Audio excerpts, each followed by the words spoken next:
तो दुनिया की चीजों के लिए तो दुनिया बहुत रो है। इस चीज के लिए तो कोई बिरला इंसान मिलेगा लाखों करोड़ों। नित्यानंद जी ने कही अरब खरब में एक महल को जाई, कोई अरब खरब में एक आध होता है। लगन तो लग जाती है लेकिन निभानी बड़ी कठिन है। कबीर साहब ने कही है कि जैसे पहली लगे वैसी निभा दे और अपनी तो क्या कहना उतारा पुरस्कृत। जो लगन हमारे शुरू में लगती है, शुरू में आते हम किस लिए? भक्ति के लिए।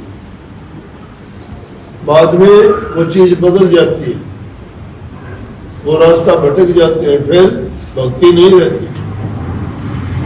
फिर तो अपने हित के लिए, स्वार्थ के लिए, लालच के लिए लगते हैं। अगर जो शुरू में लगन लगी थी भक्ति की, उसी लाइन पे अगर लगा रहे तो हर इंसान में कहता हूं पूर्ण पुरुष बन जाए, हर इंसान एक सिद्ध पुरुष बन जाए, हर इंसान जीते जी अपनी मौत को जीत ले, हर इंसान इस संसार को जीते जी त्याग देगा। संसार में रहते हुए संसार का नहीं रहेगा, लेकिन औरत की नहीं। हम दुनिया के लिए जीते हैं, भक्ति के लिए कोई नहीं जीता।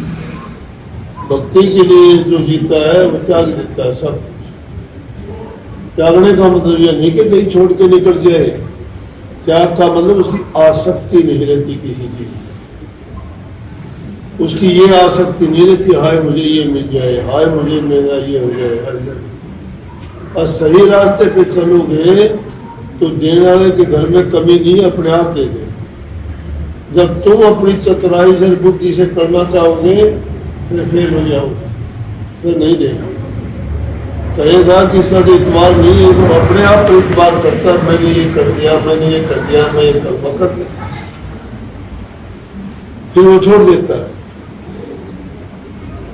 इतने बड़े समुद्र में एक छोटी सी नाव पर चलने के लिए जगह थोड़ी देता है। वो चाहो तो तिराओ, नहीं तो डबो दे, किनारे पर डबो देगा। किनारे के पास में रहने वालों को डबो देगा एक झालाओं की।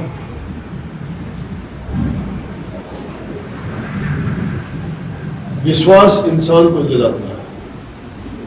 इंसान में जो शक्ति है वो किसी जीव में, किसी देवता में नहीं है। जिनको तुम पूजते हो उनमें वो शक्ति नहीं है जो तुम में है। लेकिन दुख की बात, तुम अपनी शक्ति को भूले बैठे हो। जो तुम कर सकते हो देवता नहीं कर सकते। बात कठोर है ये, सुनने में अटपटी भी लगेगी, लेकिन जिस इंसान को ये पता ही नहीं मेरे में शक्ति क्या है, अनजान चीज को पूछता है, जिसको कभी देखा नहीं, समझा नहीं, बोला नहीं, किसी की बात नहीं की, कभी दर्शन नहीं। इससे अच्छा अपने माँ बाप को पूछ ले जिसको देखा तो है। तुम जानते तो हो तुम्हारे माँ बाप कैसे, लेकिन जो चीज कभी देखे नहीं उसको पूछते हो, कितना क्या नहीं इंसान।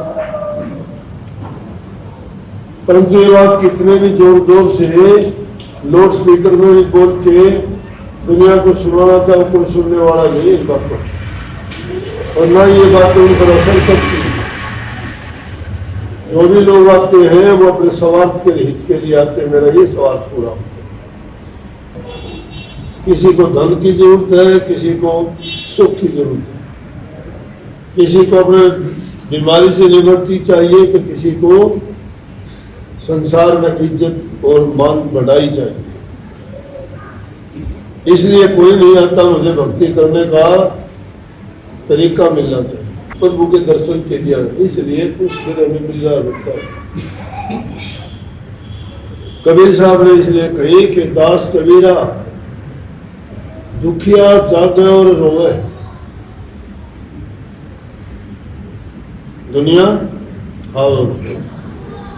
दुनियादारों का काम है खाना और सोना, लेकिन कबीर साहब कहते हैं दुख है, हमें पीड़ा है इस चीज की कि जिसको खोजने के लिए निकले और नहीं मिलता, उसका दर्शन नहीं होता, और वो फिर है कैसे दिखती है।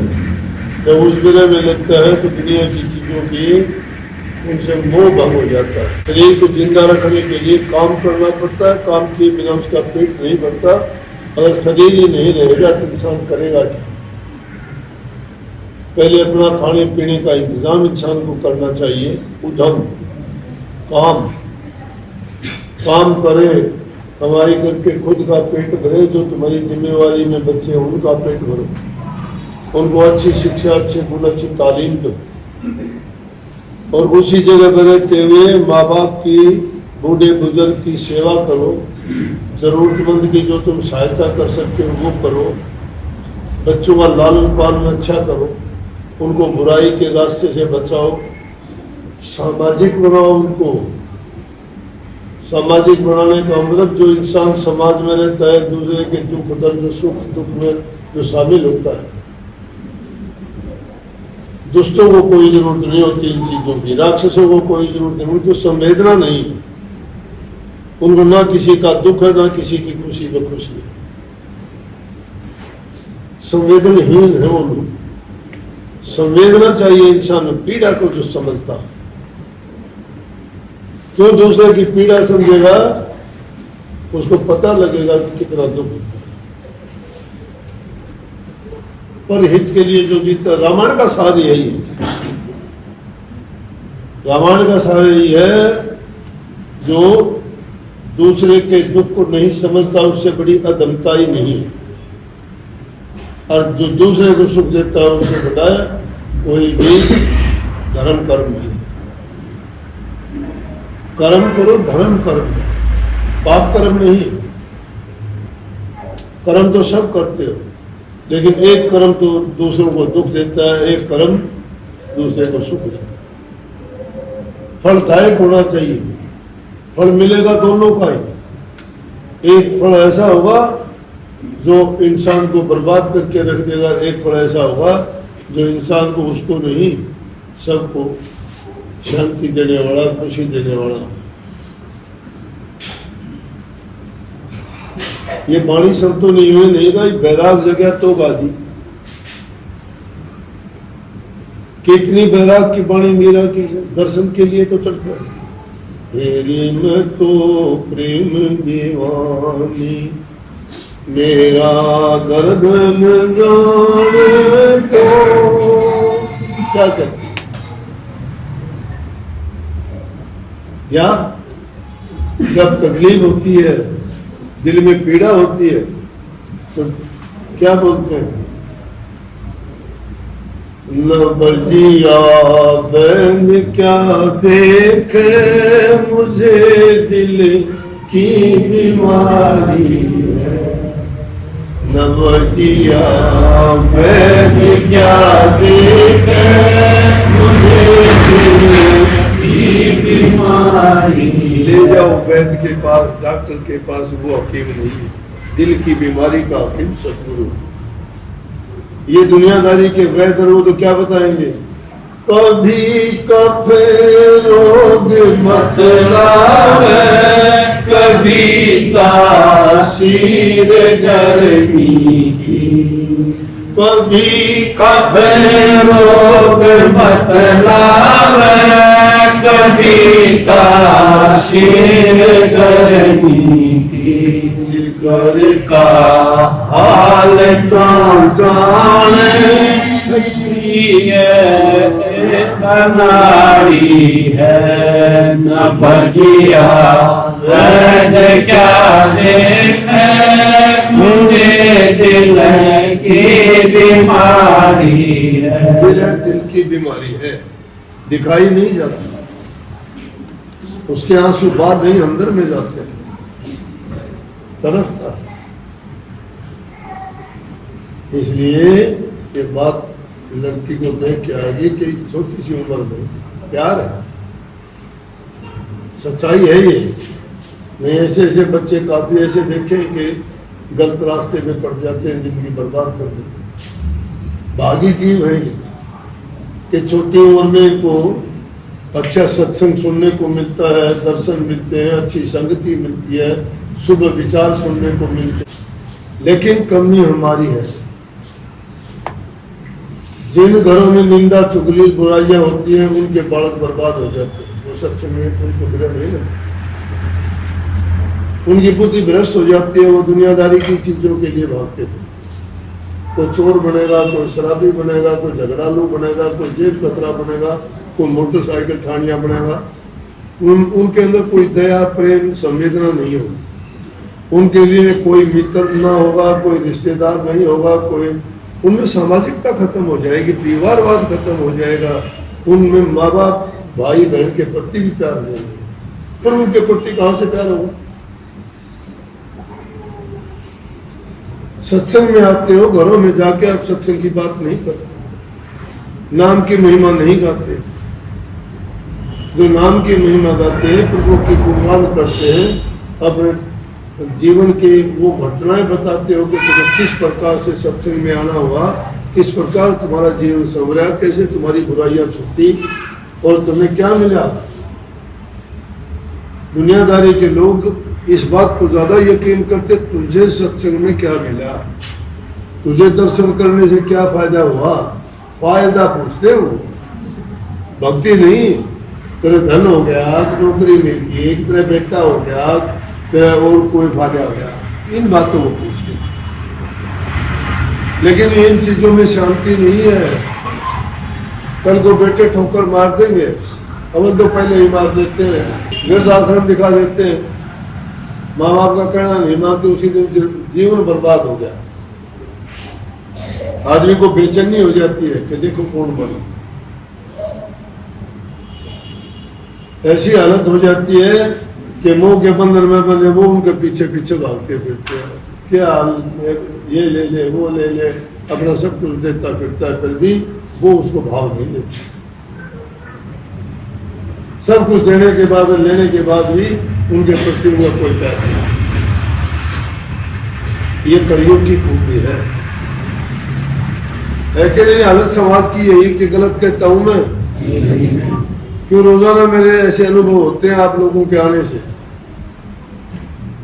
थोड़ी सी तकलीफ बीमारी हो जाती है तो सोचते से पीछा छूट जा, मर जा, राम कट जा, बोझ बन जाता है। शाम को बच्चों को घर बैठे सत्संगी में बताऊं, ज्यादा कर लेते हैं फिर बात बिगड़ जाया करे। कहीं मेरे पास 3-4 परिवार रोजाना दिन निकलते यहाँ आ जाते हैं भिवानी से। उनके बच्चे और इतने बच्चे भी सत्संग की समझ सुनाऊं, छोटे से बच्चे जिन्हें बोलना नहीं आता वो भी। क्यों है उनकी यह हालत कि उनके घर के मुखिया सत्संगी हैं। सारा काम धाम करके पूरे परिवार को शाम को बैठा के कि भाई खाना वाना खा लिया, सब कुछ हो लिया, अब सोने से पहले हम जो है आरती विनती करें। सारे इकट्ठे बैठ के 1-2 शब्द गाँव में आरती विनती प्रार्थना करें। उस टाइम में दुष्ट आदमी तो क्या करेंगे, दुनिया की निंदा चुगली करेंगे, और वो उस टाइम में आरती विनती संतों की वाणी का पाठ करेंगे। उस घर में जो है मंदिर जैसा आश्रम जैसा वातावरण नहीं हो जाएगा क्या? उसकी तो कीड़ी और माखी भी सुधर जाएंगी। संता की तो कुत्ती भी भली बताओ है, ये वाली कथा सुनने से। और दुष्ट की माँ भी भली को नहीं, जो रोज निंदा चुगली करना हल्ते फिर है। तो परिवार में उनके बताओ बच्चे क्यों नहीं सुधरेंगे? और उन्हें बाज वर्गा काम हो गया, झपट्टा मारा किसी ने, एक जीव ने मारा, बच्चे ने जाके दे दिया, झपट्टा मारना सीखेंगे, करके के व्यापारी बनेंगे, व्यवसायी बनेंगे। वो दुष्ट रूह हो जाती है, उनको कोई इस बात की कोई क्यों, उन्हें सिखाया ही हो गया। जातीय गुण बच्चे में होता है, हर जीव में जातीय गुण आवश्यक। अंडे में वंश है, उड़ने वाला पक्षी से बाहर है, वो उड़ना सीखेगा। अंडे में पानी का पक्षी से, जानवर से, कछुए का, मगरमच्छ का अंडा फूटेगा, पानी का नहीं भागेगा, पानी जीवन है। अंडे बाहर देश है कछुआ, मगरमच्छ बाहर देश है, मिट्टी में दबा जाए। लेकिन जब टाइम आओ से बच्चे निकल रहे हैं पानी का, क्योंकि उनका जातीय गुण है। लेकिन इंसान का जातीय गुण कहाँ खत्म हो गया? इंसान का जातीय गुण क्या था कि प्रभु की भक्ति करने के लिए जन्म मिला था, वो नहीं है। किस चीज ने बर्बाद करा?